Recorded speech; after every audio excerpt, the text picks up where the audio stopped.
أعوذ بالله من الشيطان الرجيم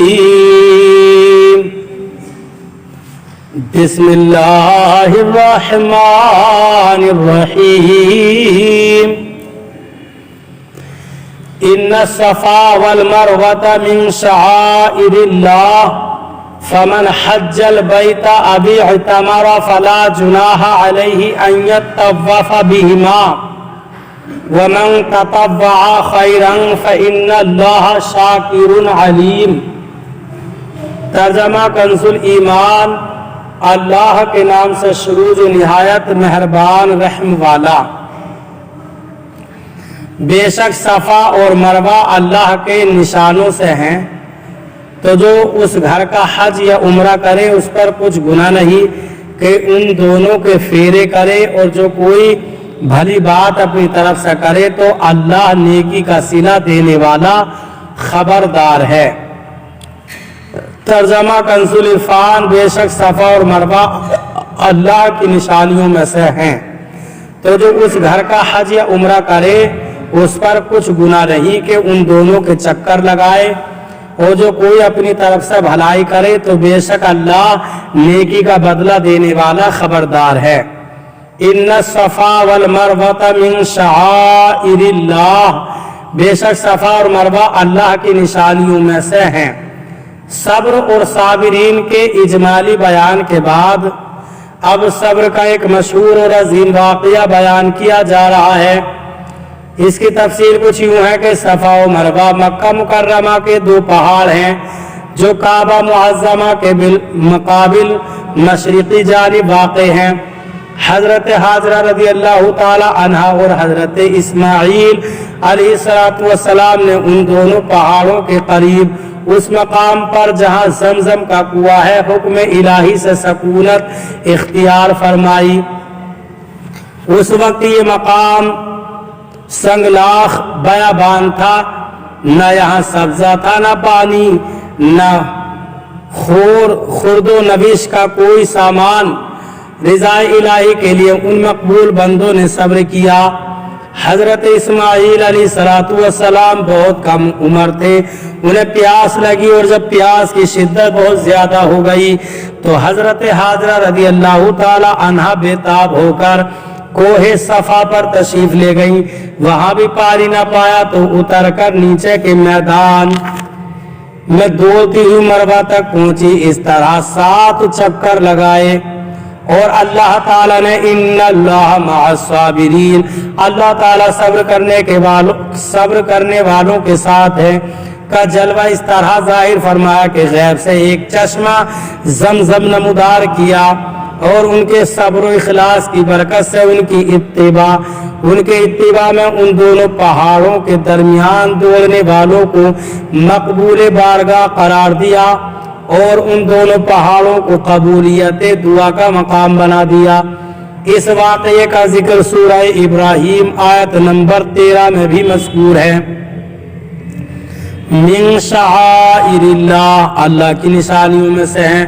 شعائر اللہ سے دین کی نشانیاں مراد ہیں، خواہ وہ مکانات ہوں جیسے کعبہ، عرفات، مزدلفہ، تینوں جمرات جن پر رمی کی جاتی ہے، صفا، مروہ، مینا، مساجد، یا وہ شعائر زمانے ہوں جیسے رمضان، حرمت والے مہینے، عید الفطر و عید الاضحیٰ، یوم جمعہ، ایام تشریق، یا وہ شعائر کوئی دوسری علامات ہوں جیسے اذان، اقامت، نماز باجماعت، نماز جمعہ، نماز عیدین، ختنہ، یہ سب شعائر دین ہیں۔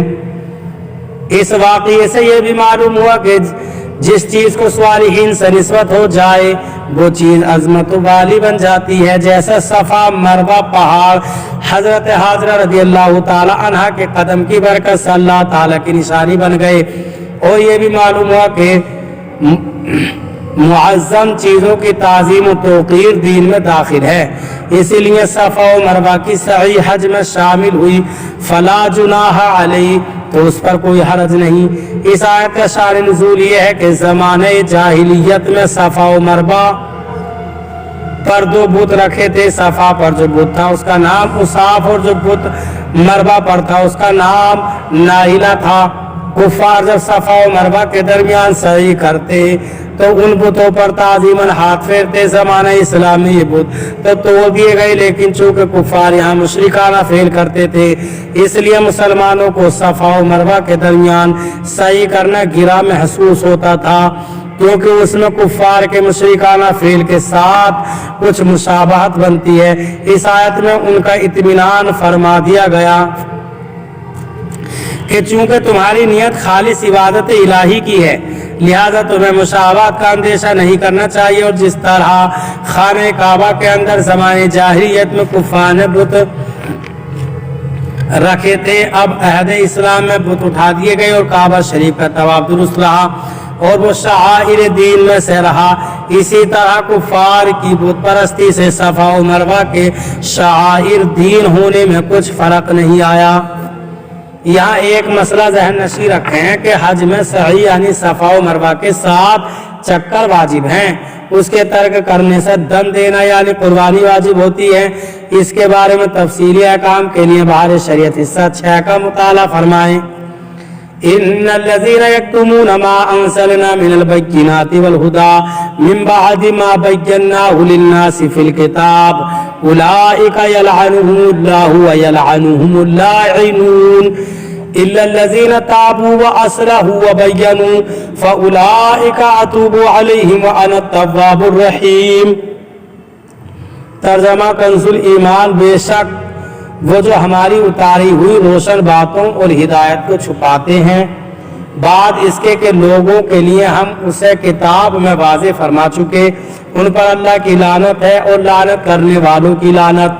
मगर वो जो तौबा करें और सवारें और जाहिर कर दें तो मैं उनकी तौबा कबूल फरमाऊंगा और मैं ही बड़ा तौबा कबूल फरमाने वाला मेहरबान।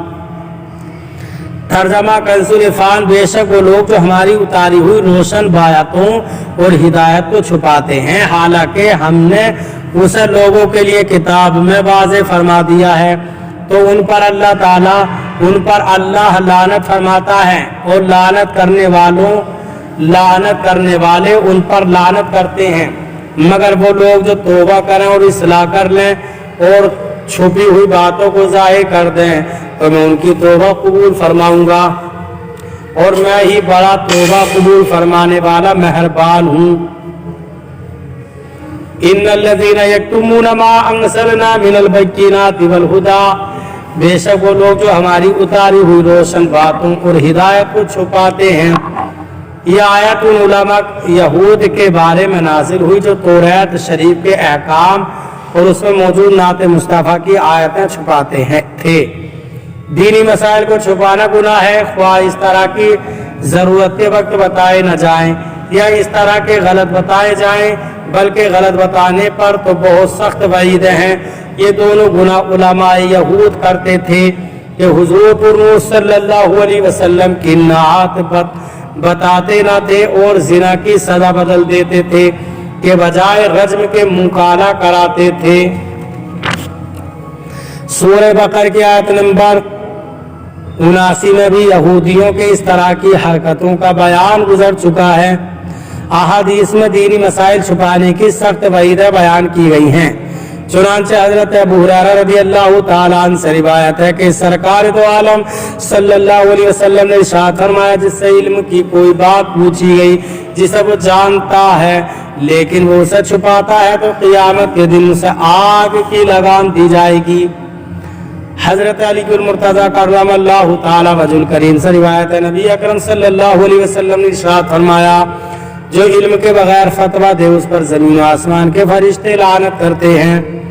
गलत मसाइल बयान करने वालों, बगैर पढ़े आलिम व मुफ्ती व मुहद्दिस व मुफस्सिर कहलाने वालों और कुरान व हदीस की गलत तशरीहात व तौज़ीहात करने वालों की आजकल कमी नहीं है और ये सब मज़कूरा आयत व अहादीस की वईद में दाखिल है। इसी वईद में वो लोग भी शामिल है जो हैं तो महज कोई आर्टिकल या कालिम लिखने वाले, लेकिन दीन को भी अपने कलम से तख्ते मश्क बनाते हैं। यलअनुहुमुल्लाह, अल्लाह उन पर लानत फरमाता है। इस्लाम की हक्कानियत, हुज़ूर अक़दस सल्लल्लाहु अलैहि वसल्लम की अज़मत اور شریعت کے احکام چھپانے والوں پر اللہ تعالیٰ کی لعنت ہے، اور دیگر حضرات یعنی ملائکہ و مومنین کی بھی لعنت ہے۔ اللہ تعالیٰ ہمیں قرآن پاک پر صحیح معنی میں عمل کی توفیق عطا فرمائے۔